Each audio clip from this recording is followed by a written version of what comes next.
안녕하세요. 이철기 목사입니다. 오늘은 요한복음 13장 18절부터 마지막 절까지를 보겠습니다. 그런데 이 13장은 원래 1절에서부터 마지막 38절까지를 다 봐야 되지만은 너무 길기 때문에 한번 잘랐습니다. 자르고 이제 18절부터 보게 되어지는데 당연히 1절부터 있었던 일을 다 기억하면서 그 후반부의 말씀들을 기억해 묵상해 나가야 될 것입니다. 자, 그동안 한 2주 동안 송년 예배, 신년 예배를 드리기 때문에 화요일 날 이렇게 묵상하는 시간은 쉬었습니다. 자, 이제 또 다시 이어서 18절부터 보도록 하겠습니다. 우리가 13장을 가만히 보면은 여기에서 제일 먼저 13장 1절에서부터 뭘 바라볼 수 있느냐면은 예수님은 때가 다 되어져 자기 때가 다 되어져 갈 때에 더욱더 자기 사람들을 사랑하시되 끝까지 사랑하시는 모습을 보여주십니다. 그것이 바로 자기를 사랑하는 자기 사람들을 어떻게 해서든지 간에 자신들에게 주어진 그 모든 상황에서 믿음을 가지고 자신들에게 주어진 길을 잘 걸어가도록 하시고자 합니다. 그런데 그 가운데 있어서 사탄은 어떤 짓을 하느냐? 가룟유다를 통해서 하나님께서 영광 받으시고자 하는 것을 막으십니다.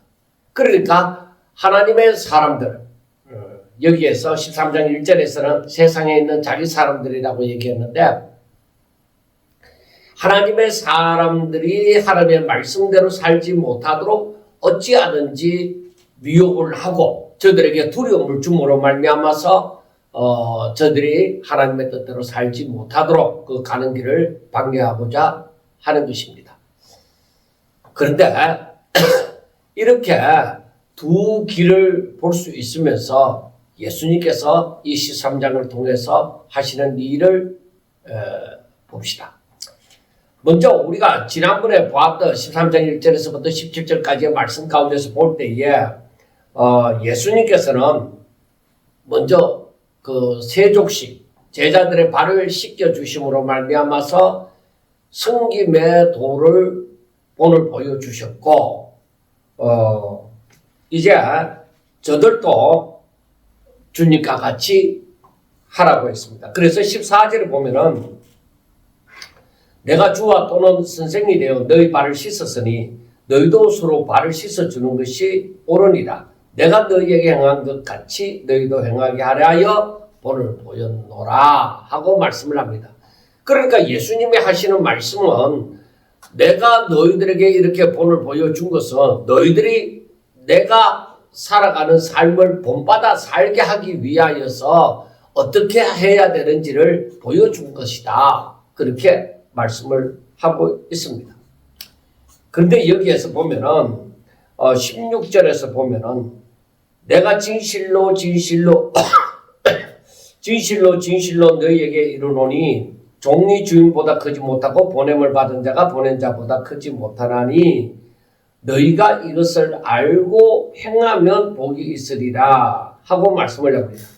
너희들이 이것을 알고 즉 너희가 내가 주와 선생이 되어져서 낮아진 이유를 알고 그리고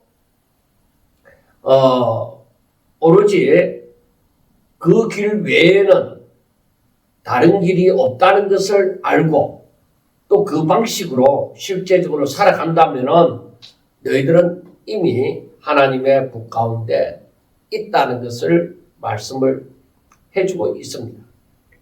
그러니까 우리들에게 있어서 본이 되어지는 것은 여러 본이 있는 것이 아닙니다. 예수님의 삶이 우리의 본이 되어진다는 것을 우리가 생각해 봐야만 될 것입니다.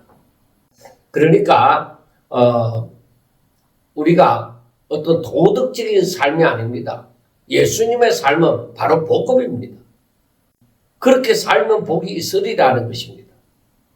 그러니까 예수님께서 이제 너희들이 앞으로 어떻게 살아야 되는가 하는 것을 말씀해 주시는 것은 바로 그게 복음이고 그게 복이 되어지는 것입니다. 저희들에게 살아갈 길을 제시해 주시는 것입니다. 자, 그러면은 우리가 성경을 보면서 이 마지막 때에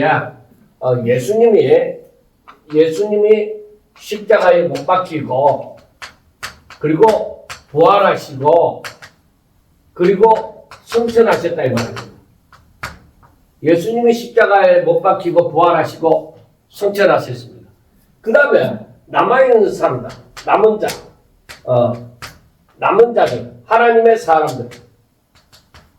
사람들은 어떻게 살아야 될 것이냐? 이 남은 자들에게 주어지는 것은 종말로. 그러니까 주의 재림의 징조, 재림의 징조가 임하면 너희들이 어떻게 살아야 될 것인가? 그리고 너희들이 예수님이 승천하시고 난 다음 너희들의 평소의 삶, 그러니까 예수님이 승천하시고 난 다음 그 평소의 삶, 그러니까 이 평소의 삶은 예수님께서 다 이루셨다. 다 이루셨으므로 저들에게는 바로 중생한 자가 되어지고 저들에게는 바로 새 생명을 가지게 되어지고 그리고 또 말하는 것이 뭐예요? 저들은 거듭났다. 이렇게 말을 하죠. 이러한 사람들이 살아가는 삶. 그래서 이 종말적인 신앙을 살아가는 사람들은 끝까지 인내함으로 살아가야 됩니다. 그러니까 이때는 어떤 삶이냐? 믿음을 가지고 하나님의 말씀을 믿고서 너희들이 이러한 종말의 이 재림의 징조가 임하거든. 너희들은 바로 너희들의 속량이 가까운 줄을 알고 머리를 들고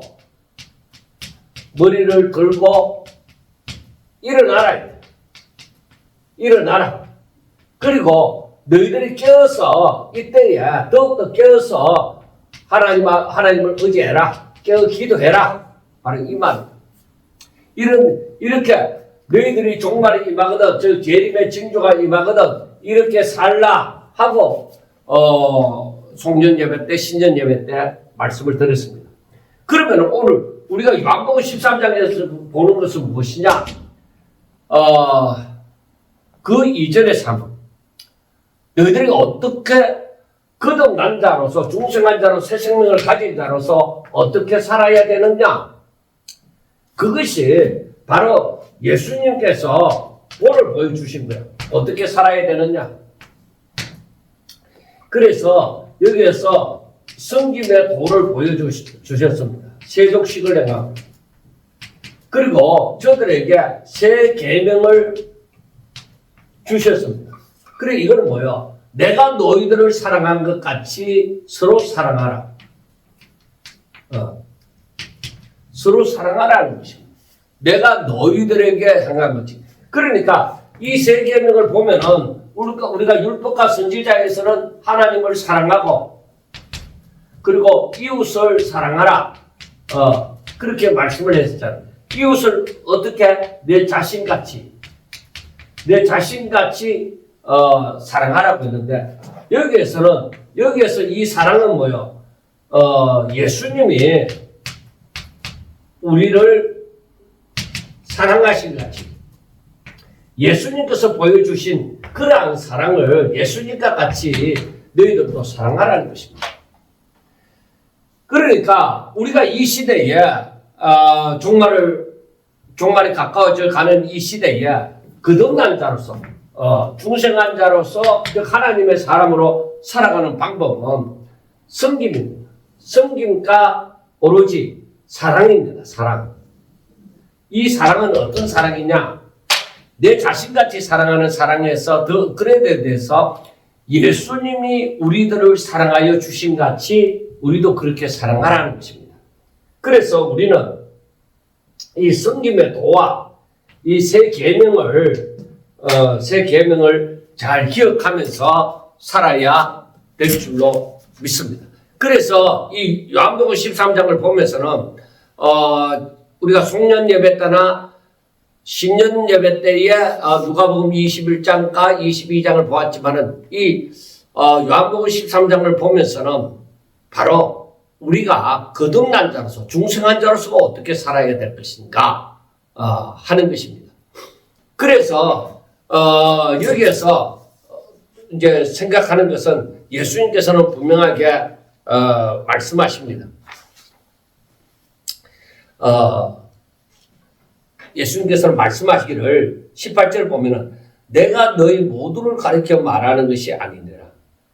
나는 내가 택한 자들이 누구인지 알미라. 그러나 내 떡을 먹는 자가 내게 발꿈치를 들었다 한 성경을 응하게 하려는 것이다 하고 말씀을 합니다.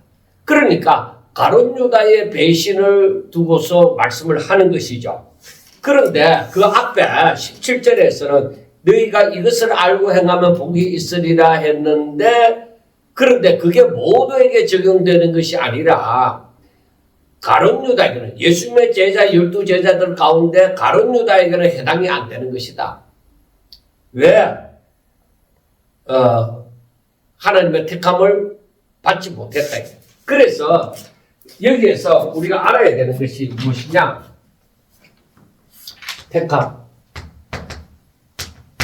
예수님께서는 여기서 뭐라고 했느냐면 나의 택한 자들, 나는 내가 택한 자들. 그러니까 예수님이 택한 자, 예수님이 자신이 택한 자들이 누구인지 알미라, 그렇게 얘기를 했습니다. 그러니까 이 예수님께서 여기서 자신이 택한 자들이 누구인지 안다고 하는 것은 여기서는 분명히 뭐요? 너희 모두를 가리켜 말하는 것이 아니다. 그러니까 예수님께서는 바로 제자로서 제자를 다 택했잖아요. 불렀잖아요. 12제자를 불렀다. 그런데 여기에서 구원받을 자로 구원받을 자로 택함. 이것은 여기에서 가룟 유다는 태어나지 않았으면은 차라리 좋았을 뻔했다.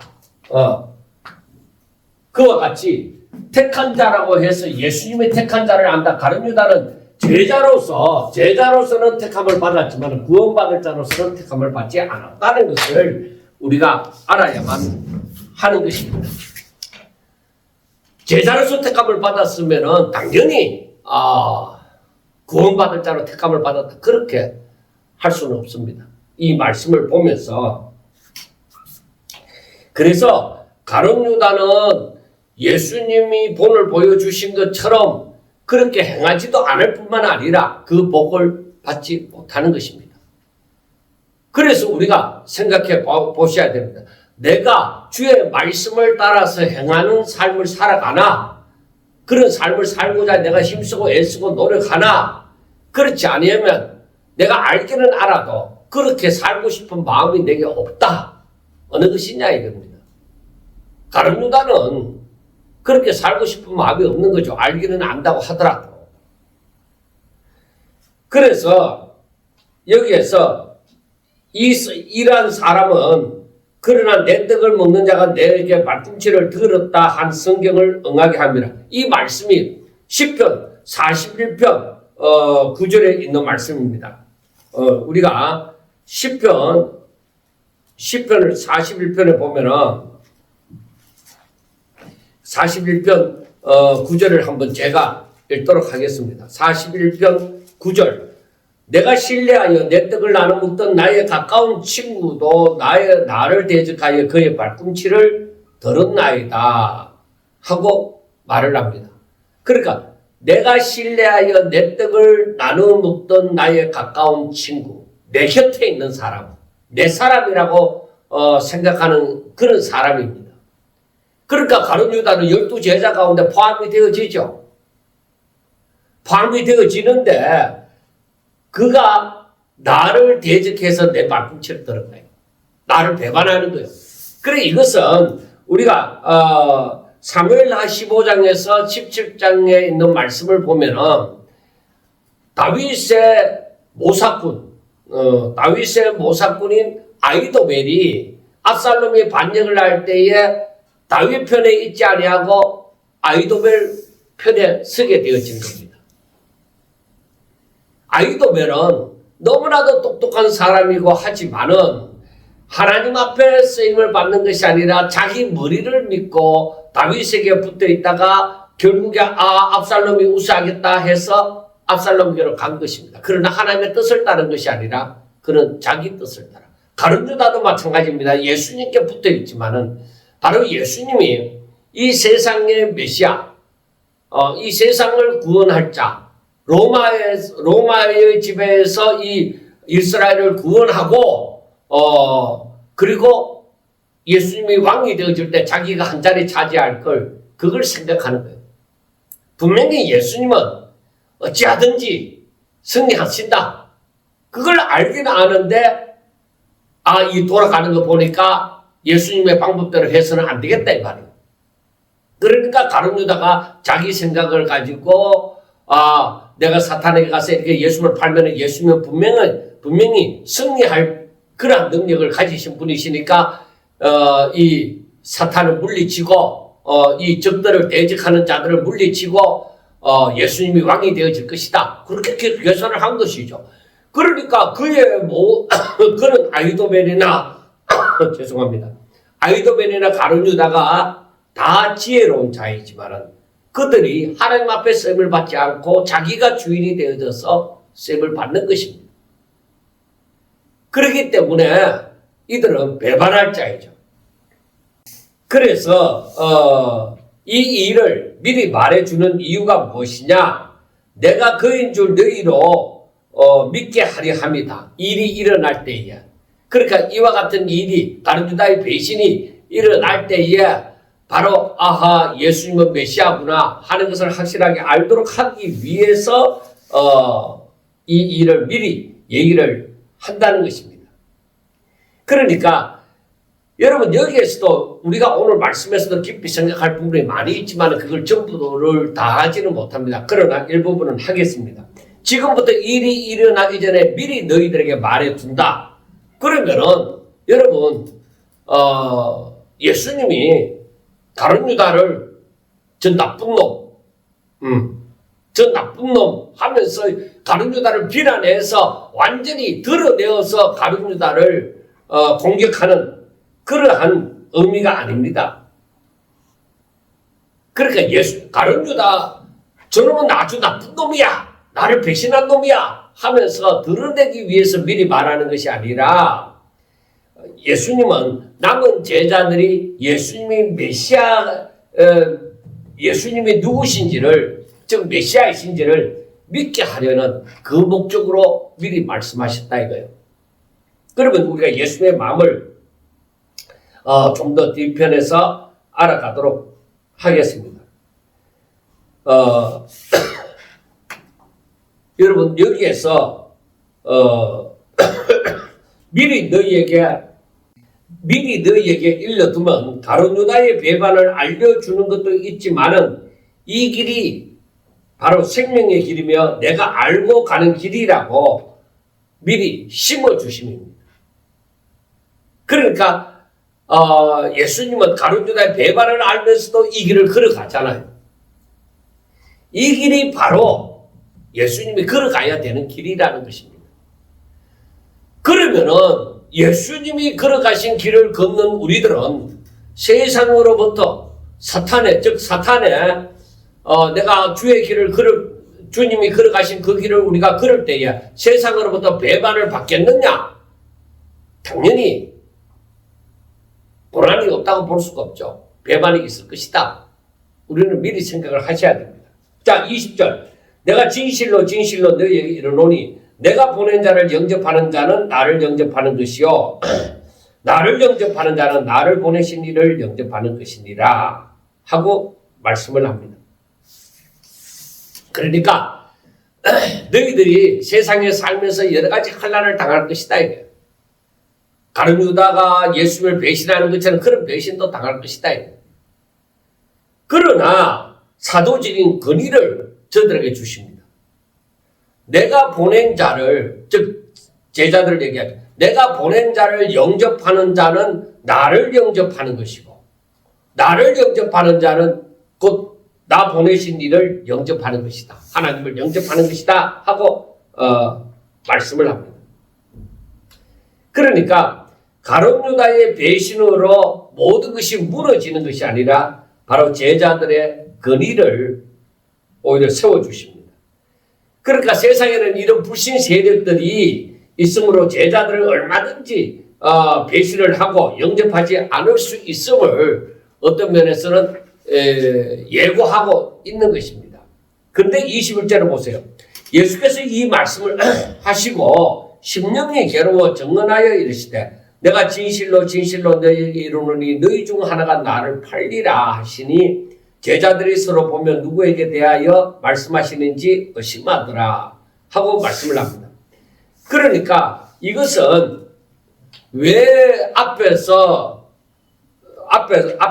전부는 아니다고 얘기를 하면서 내 떡을 먹는 자가 내게 내 발꿈치를 들었다. 그리고 시편을 인용해서 얘기를 해놓고 또 여기 21절에서는 또 다시 반복해서 너희 중 하나가 나를 팔리라 하고 이제 좀 더 이 도가 좀 더 문이 더 열려져서 알게 하는 것이죠. 너희 중 하나. 그런데 이렇게 반복하는 이유는 바로 이전에는 시편을 통한 어떤 성경적인 예고였다면은 성경을 인용한 그 예고였다면 이번에는 확정 선고입니다. 너희 중 하나라고 분명하게 말합니다. 유다에게는 최후 통첩이 되어집니다. 제자들에게는 이 사실을 엄중하게 알림이 되어집니다. 그런데 여기서 심령이 괴로워하고 얘기합니다. 이 말씀을 하시고 심령이 괴로워서 또 정언한다. 그러니까 가장 사랑받아야 하는 위치에 있는 그 제자가 멸망의 길을 간단 말이에요. 배신의 길을 선택한 것에 대한 예수님의 그 비통함입니다. 가장 가까운 자에게 배신을 당하는 인간적인 고뇌라고 얘기를 할 수가 있겠습니다. 여러분, 정말로 내가 진심을 다하여 사랑을 하고 했는 사람들 가운데 하나가 더 나은 길을 걸어가는 것이 아니라 전부 다 내 말을 듣고 따라가면 복된 길을 가는데 이게 최고의 길인데 그 다른 길을 택해서 멸망의 길을 고집하고 간단 말입니다. 저놈이 저 길을 걸어가구나. 왜 저 길을 걸어가나? 내가 그렇게 말을 하고 내가 가는 길이 진정한 길이라고 얘기를 해줬는데 왜 그걸 택할까? 너무 가슴이 아픈 거예요. 그러니까 심령이 괴롭다.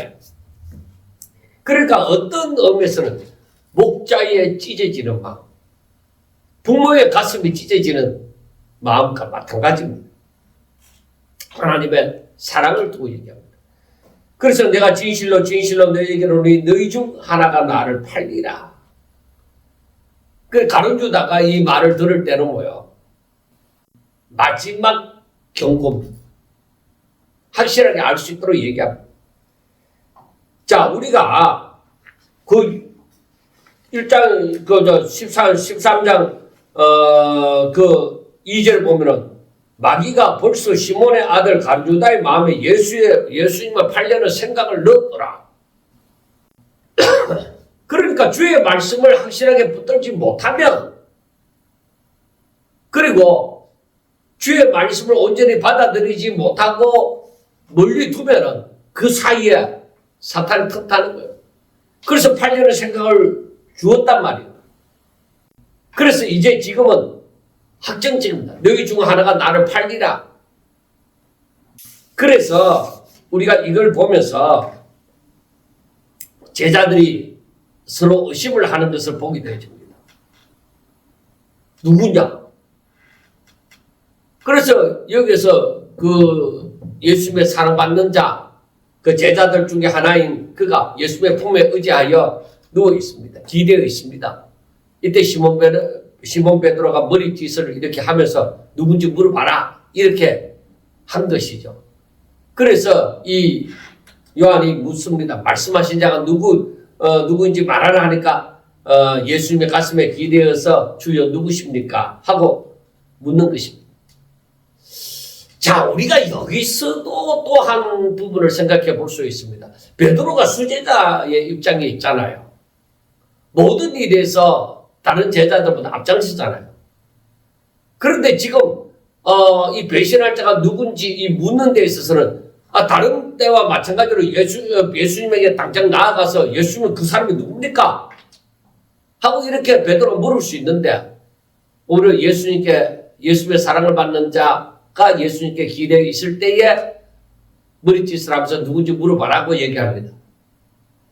그래서 우리가 생각할 수 있는 것은 이 베드로에게는 우리가 이 말씀을 볼 때에 베드로에게는 열정이 있습니다. 남보다 앞섭니다. 열정이 있었어요. 그런데 요한은 하나님의 주의 사랑을 받는 자 요한에 있어서는 친밀함이 있습니다. 예수님과의 친밀함이 있습니다. 그런데 하나님의 비밀을 아는 것은 하나님의 비밀을 아는 것은 이 열정이 아니라 친밀함입니다. 나중에 베드로의 부인에 대해서 예수님을 부인하는 그 부분에 대해서도 나오겠지만은 베드로는 열정을 가지고 있으나 그 열정으로 하나님의 일을 할 수 있는 것이 아닙니다. 하나님의 뜻을 깨달을 수 있는 것이 아닙니다. 오히려 열정이 아니라 어떤 의미에서 주께 더 가까이 나아간 그 친밀함으로 하나님의 비밀을 알 수 있다 하는 것을 우리가 알 수가 있습니다. 그 다음에 여기서 우리가 생각해야 되는 것이 내가 항상 살아갈 때에 하나님과의 친밀함으로 내가 열심도 중요하지만 친밀함이 있는 열심, 주의 뜻을 아는 것이 굉장히 중요하다 이 말이에요. 자, 그 다음에 여기에서 보면은 우리가 앞에서 18절에서 뭐라고 얘기합니까? 내 떡을 먹는 자가 내게 발꿈치를 들었다 하잖아요. 그리고 사도 요한은 주의 품에 기대는 자입니다. 이처럼 두 갈래 길이 있습니다. 발꿈치를 드는 자가 있고 주의 품에 기대는 자가 있습니다. 내가 나를 의지하고 살 것 같으면은 언젠가 스승이라도 나의 유익을 위하여 배신할 수가 있습니다. 그러나 나의 유익을 위하여 살지 아니하고 오직 하나님의 뜻대로 살고자 하는 사람은 오히려 주님과 더욱더 친밀함이 일어날 것입니다. 자, 26절 보세요. 예수께서 대답하시되 내가 떡 한 조각을 적수다 주는 자가 그니라 하고 이제 더욱더 확실하게 얘기를 하죠. 내가 떡 한 조각을 적셔서 주는 자가 그다.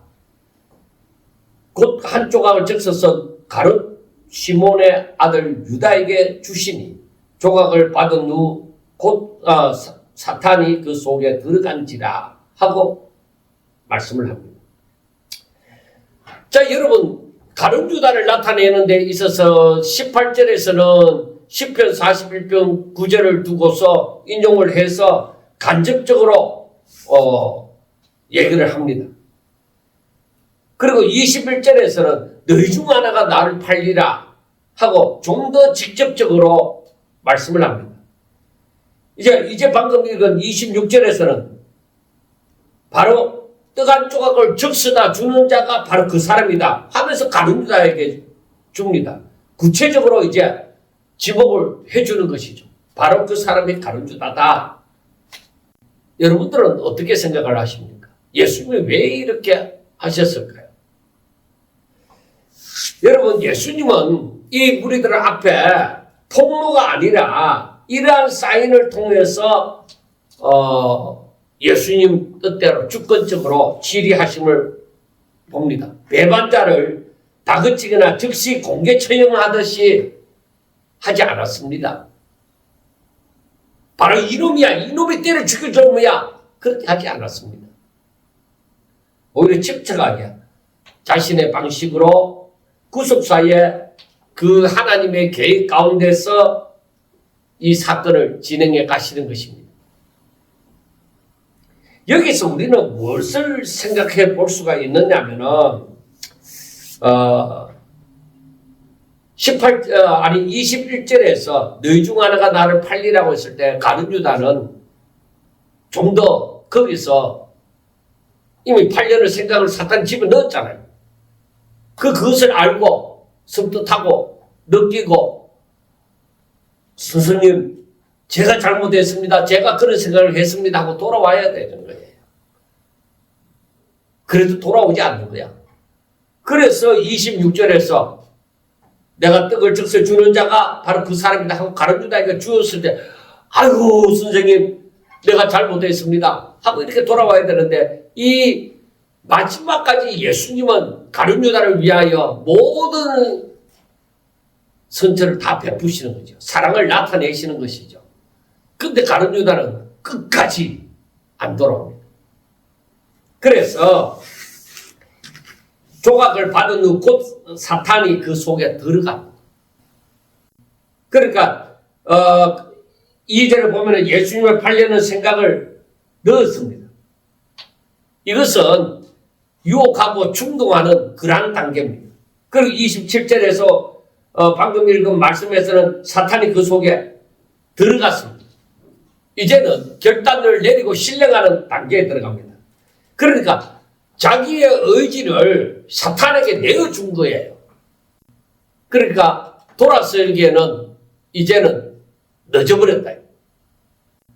예수님은 끝까지 그 가룟 유다의 자유의지를 강압적으로 사용하지 않았습니다. 자유의지를 그대로 두면서 이렇게 돌아올 수 있도록 깨달을 수 있도록 그렇게 다 말씀을 한 거죠. 근데 가룟 유다는 돌아오지 않았습니다. 28절 이 말씀을 무슨 뜻으로 하셨는지 그 앉은 자 중에는 아는 자가 없고 또 어떤 이들은 유다가 돈깨를 맡았으므로 명절에 우리가 쓸 물건을 사라 하시는지 혹은 가난한 자에게 무엇을 주라 하시는 줄로 생각하더라. 유다가 그 조각을 받고 곧 나가니 밤이더라. 자 여러분 다른 제자들이 이렇게 예수님이 말씀하셨잖아요. 내가 떡 한 조각을 가져다 주는 자가 곧 그 사람이다. 그러면서 가룟 유다에게 주었단 말이에요. 그런데 이걸 의심할 수 없을 만큼 가룟 유다와 예수님의 친밀함이 아마 가까운 그 가운데 있었단 말이에요. 왜? 돈을 맡아 있는 사람이니까. 그러니까 쓸 물건을 사라고 하시는 건지 가난한 자들에게 무엇을 주라 하시는 줄로 그렇게 생각을 했단 말이에요. 그만큼 가룟 유다를 의심하기가 힘들었다는 것을 우리는 볼 수가 있습니다. 그러니까 그만큼 믿을 만한 자가 그렇게 배신을 하는 거예요. 여러분 우리가 뭘 생각해 볼 수 있습니까? 하나님 앞에서도 마찬가지지만 사람들 앞에서도 마찬가지입니다. 그렇게도 사람들이 믿고 신뢰하고 저 사람은 나를 배반하지 않을 거야 할지라도 그가 진심으로 나를 사랑하지 않으면 자기 유익을 따라서 자기 생각을 따라서 배반을 한다는 겁니다. 그리고 중요한 게 뭡니까? 하나님 앞에서는 내가 진심으로 하나님을 사랑하느냐? 그거죠. 그래서 예수님은 새 계명을 주시면서 뭐라고 해야죠? 내가 너희를 사랑한 것 같이. 겟세마네 동산에서 예수님의 기도는 뭐예요? 이 잔이 내게서 하나님의 뜻이면 지나가기를 원하지만은 그러나 나의 원대로 마옵시고 아버지의 원대로 되게 해달라고 하잖아요. 그건 왜 그러냐? 그만큼 그 신뢰와 사랑이 있기 때문입니다. 우리도 마찬가지입니다. 내가 하나님 앞에 바로 살겠습니다. 열심히 살겠습니다. 해놓고 내가 진심으로 하나님을 그렇게 사랑하지 않으면은 내 유익을 보고서 어느 순간에 하나님을 배신할 수가 있다 이 말이에요. 하나님의 뜻대로 살지 않을 수가 있다 이 말입니다. 사탄의 미혹을 따라갈 수가 있다 이 말입니다. 그래서 마지막 때에 사람의 미혹을 받지 않도록 주의해라. 거짓 선지자, 거짓 선생들이 바로 너희들을 미혹한다 이 말입니다. 미혹하는 일들이 분명히 있을 것인데 우리가 넘어가지 않을 수 있는 것은 좀 더 하나님을 친밀하게 알고 확실하게 알고 그만큼 내 모든 것을 다하여서 하나님을 사랑하면 절대로 그 미혹에 빠지지 않습니다. 그래서 여기에서 유다가 다른 제자들이 의심하지 않을 만큼 그만큼 그 가운데서 주님 가까운 거리에 있었지만은 그런데 그가 예수님을 스승을 배반한다면 여러분 27절에 보면은 마지막에 이에 예수께서 유다에게 이르시되 너가 하는 일을 속히 하라. 그래 이것은 이미 사탄이 딱 들어가 버린 거예요. 사로잡아 버린 거예요. 그러니까 예수님은 십자가를 생각하고 있습니다. 그걸 생각하고 있기 때문에 이 13장에서부터 이제 계속적으로 17장에 이르기까지인가 그렇게까지 계속 중요한 말씀들을 하고 있습니다. 그런데 네가 하는 일을 속히 하라는 것은 이미 사탄이 그를 사로잡아 있기 때문에 머뭇거리지 말고 그 일을 하라 이거예요. 어떤 의미에서는 사탄에게 사로잡힌 가룟 유다에게 그렇게 말씀하십니다. 유다가 그 조각을 받고 나가니 밤이러라. 이것은 영적인 어둠 속으로 들어감을 상징하는 겁니다. 그러니까 예수님 가까이 있을 때는 뭐요? 빛이 있죠. 빛 대신 예수님이니까. 그런데 예수님을 떠나니까 밤이다. 여러분 우리가 항상 빛 대신 주님께 가까이 있을 때에 그 빛을 보므로 이 빛이 밖에 나가도 빛이 있을 줄 생각하지만은 그러나 이 빛은 예수님에게 있습니다. 이 생명은 예수님에게만 있습니다. 진리는 예수님에게만 있습니다. 예수님을 떠나는 순간에 빛도 사라지고 진리도 사라지고 참 생명도 사라지는 것입니다. 그래서 우리는 주의 말씀의 이치를 온전히 깨닫고 이렇게 생각한다는 거 굉장히 중요합니다. 가룟 유다가 예수님을 떠나서 밖으로 나갈 때에 이미 밤이다. 물론 그 시점이 밤이라는 얘기도 있지만은 상징적인 그런 의미가 있습니다. 자, 그가 나간 후에 가룟 유다는 이제 떠났습니다. 근데 예수님께서 말씀하기를 지금 인자가 영광을 받았고 자, 여러분 가룟 유다가 나가서 자기 할 일을 속히 할 겁니다. 그런데 가룟 유다가 이제 나갔습니다. 그런데 그 당시 그 지금 인자가 영광을 받았다 하고 말씀을 하는 것입니다. 그러니까 이제 사탄에게 사로잡힌 가룟 유다가 자기 할 일을 하잖아요. 예수님을 팔려고 하잖아요. 그런데 이제 예수님은 십자가의 죽음을 마땅히 생각하고 있죠. 이미 그전부터도 생각하고 있고 이제 가룟 유다가 나감으로 말미암아 이제 이것이 현실이 되어졌죠. 다가올 것이다가 아니라 이제 다가올 것이나 다름이 없습니다. 그러니까 어떤 의미에서 예수님께서 가룟 유다의 자유의지를 인정하고 그 유다의 배신을 허용하는 순간에 이 구속 사역은 이미 십자가가 바로 앞에 놓여 있지만은 이미 완성이 그 구속 사역의 완성이 예수님이 백성들의 죄를 짊어지시고 사람들의 죄를 짊어지시고 십자가 못 박혀 죽으시고 그리고 사흘 만에 부활하시고 승천하시는 이것이 다 이루어지는 것이죠. 그래서 믿음의 눈으로 그걸 바라보면서 선포를 하시는 것입니다. 자, 인자가 영광을 받았다. 하나님께서도 인자로 말미암아 영광을 받으셨다. 그리고 예수님은 뭐야? 나의 원대로가 아니라 아버지의 뜻대로 되기를 원하네. 이미 자신을 드림이 되어지니까 그 예수님의 순종으로 말미암아 하나님께서 영광을 받으시는 것이죠. 자, 여러분, 우리가 세상에 살아갈 때에 내가 나를 쳐서 하나님의 말씀 앞에 복종시킬 때에 하나님께서 영광을 받으시는 것입니다. 세상의 영광은 경쟁해서 남을 밟고 혹은 부정적인 방법으로 속이고 해서 그 쟁취하는 것이지만은 하나님의 영광은 하나님의 뜻에 순종하여 사람들이 하나님의 뜻에 순종하여 낮아짐을 통해서 받는 것입니다. 자, 32절 보세요. 만일 하나님이 그로 말미암아 영광을 받으셨으면 하나님도 자기로 말미암아 그에게 영광을 주시리니 곧 주시리라 하고 말씀을 합니다.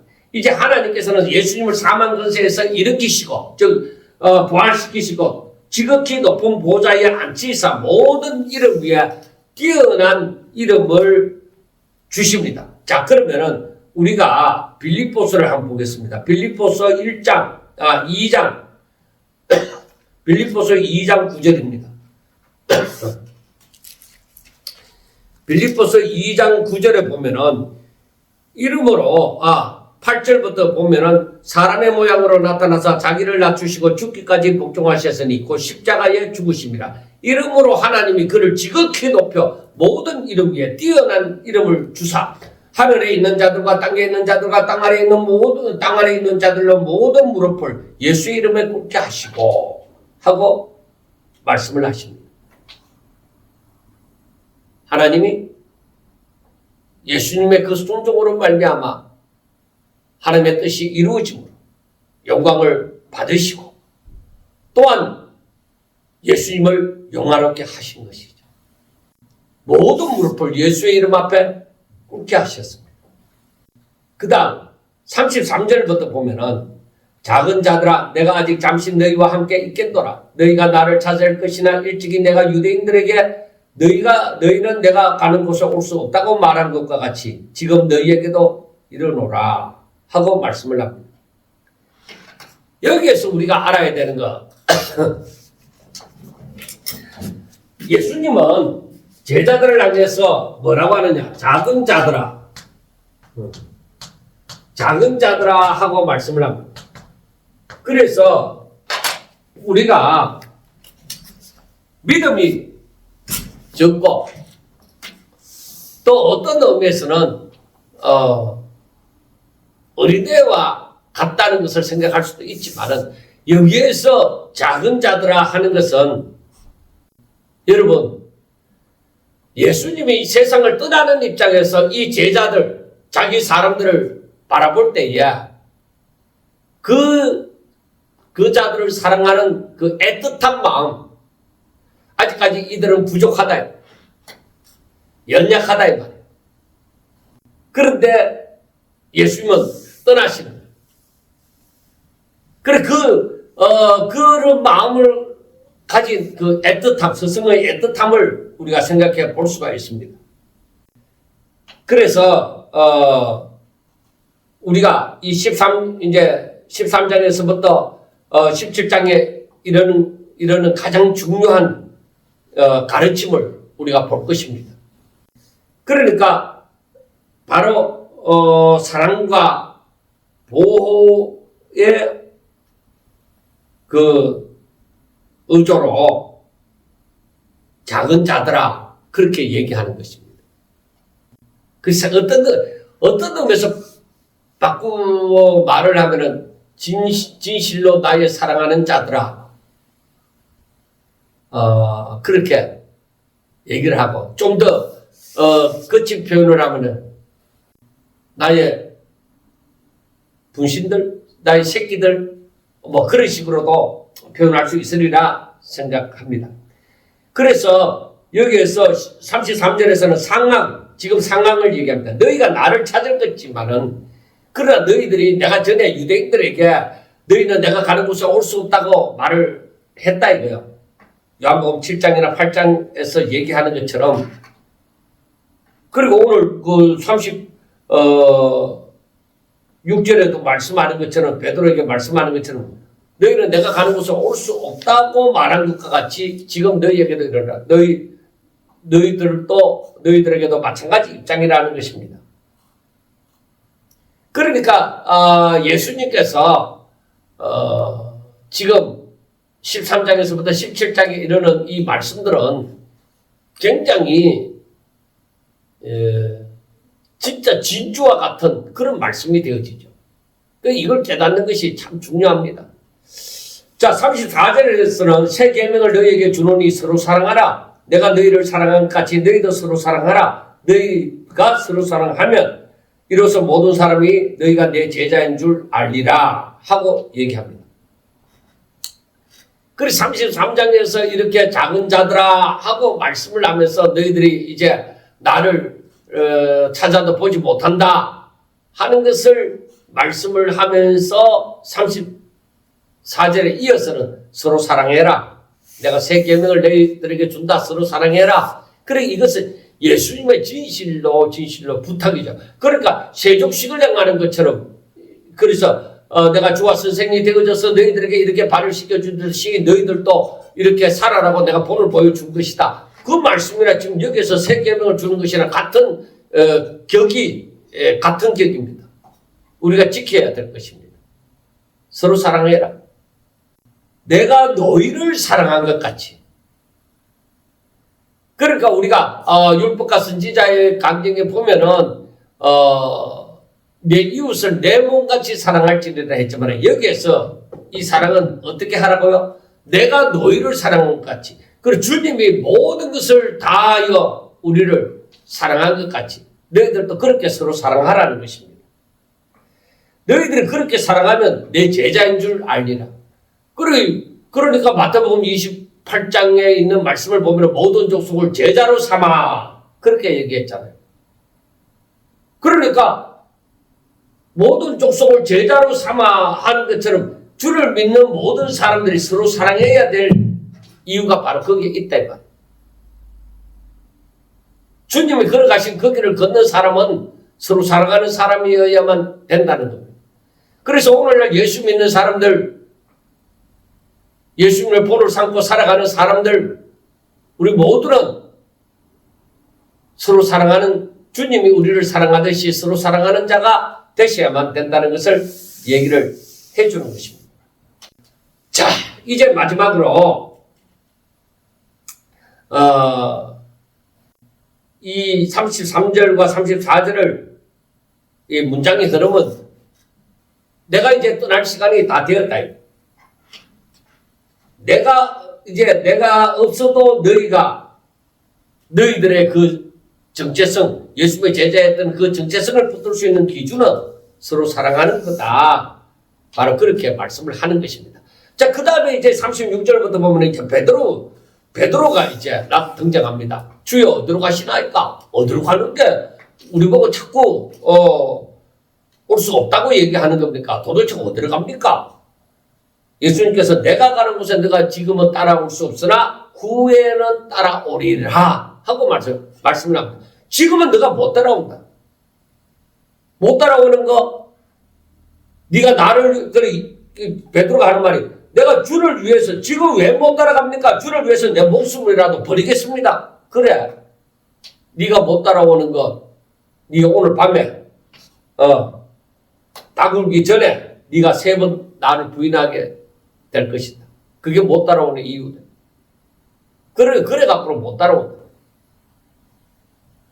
두려워서 예수님을 3번이나 부인하는 어떻게 내가 가는 길을 따라오겠느냐. 그런 열정 가지고는 내 길을 따르는 것이 아니다. 네 자신 다 들어야 내 길을 따라올 수 있다. 그리고 후에는 따라오리라 하는 것이 바로 순교를 통한 그 따름을 얘기를 한다고 볼 수가 있습니다. 그리고 지금은 따라올 수 없는 것은 뭐예요? 이 길은 주님만이 걸어가는 길이다. 지금 이 길은 십자가의 길. 그런데 나중에 우리가 베드로의 삶을 바라볼 때에 우리가 요한복음 21장을 한번 봅시다. 요한복음 21장 18절과 19절. 내가 진실로 너희에게 이르노니 내가 젊어서는 스스로 띠뜨고 원하는 곳으로 다녔거니와 늙어서는 내 팔을 벌리리니 남이 내게 띠띠우고 원하지 아니하는 곳으로 데려가리라. 이 말씀을 하시면 베드로가 어떠한 죽음으로 하나님께 영광을 돌릴 것을 가리키십니다. 이 말씀을 하시고 베드로에게 이르시되 나를 따르라 하시니 그때는 따를 수 있다 이 말이에요. 그리고 후에는 따른다는 그 말씀입니다. 근데 베드로의 입장에서는 그걸 이해를 할 수가 없죠. 그래서 주여 내가 지금은 어찌하여 따라갈 수 없습니까? 주를 위해서 내 목숨이라도 바치겠습니다. 그래? 그 열정 가지고는 따라올 수 없어. 오직 너 자신이 온전히 더러질 때 나를 따라올 수 있다는 것이죠.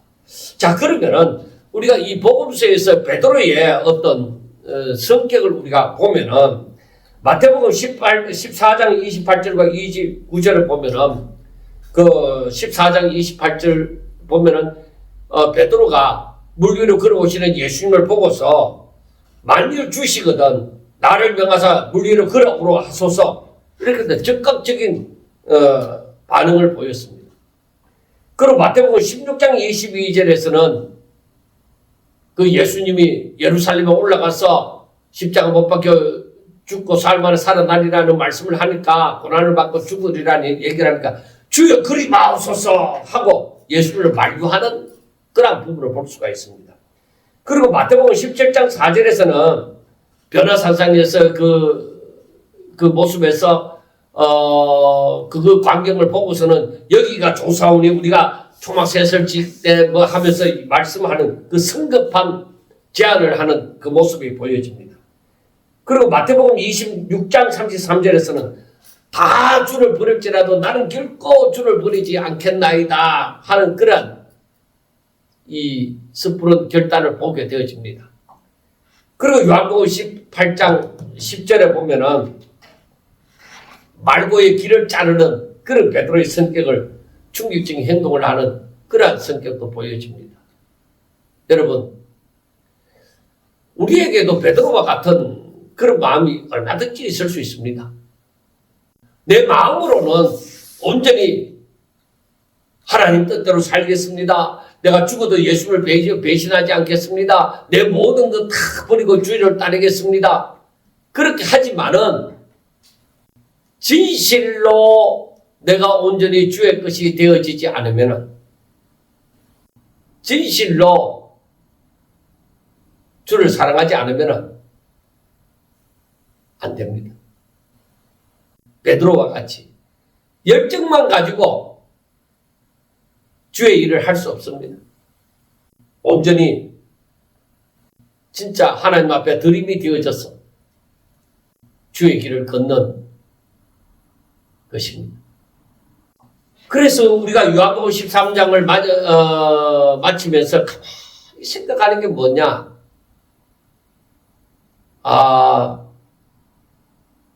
주님이 걸어가신 길을 걷는 것은